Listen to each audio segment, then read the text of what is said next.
Now, we've all heard of offshoring. That's shifting production or operations overseas to try and cash in on cheaper labour costs or maybe more favourable tax regimes.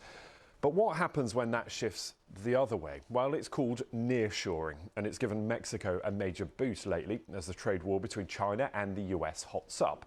Scores of Chinese companies have been taking advantage of conditions in northern Mexico to get around US sanctions on Chinese goods. It simply makes those same products in Mexico. At the same time, some big US firms have relocated from Asia to Mexico. So what are the pros and cons? Our Mexico correspondent Will Grant has the details. Made in Mexico, but owned by China.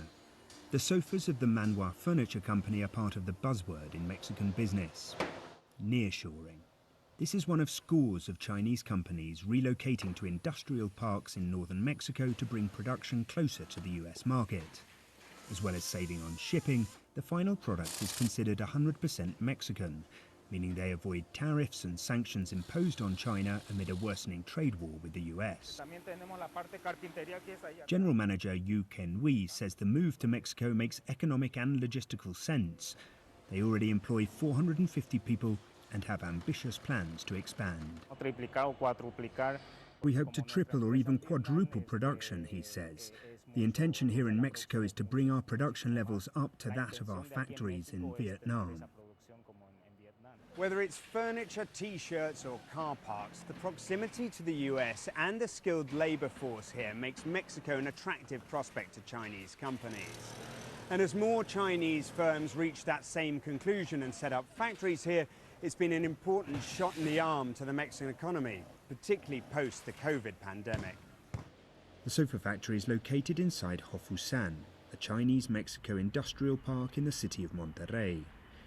Demand for plots is sky high, with every available space already sold. Little wonder many economists say China's interest in Mexico is no passing fad.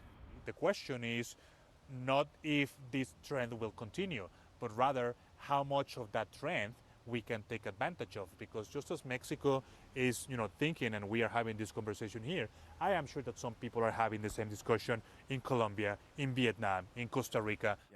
Amid the nearshoring, US firms like Tesla have announced plans to set up in Mexico too, helping the country replace China as the US's main trading partner. The next Tesla Gigafactory will be in Mexico near Monterrey.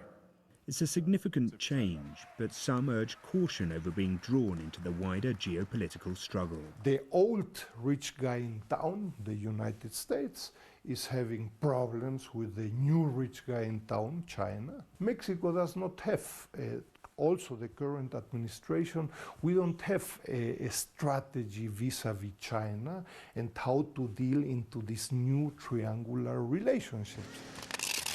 Whether a backdoor to the US or part of a costly war between the superpowers, nearshoring is here to stay, and Mexico must be pragmatic if it's to reap the long-term benefit of this new, often hostile global trade arrangement.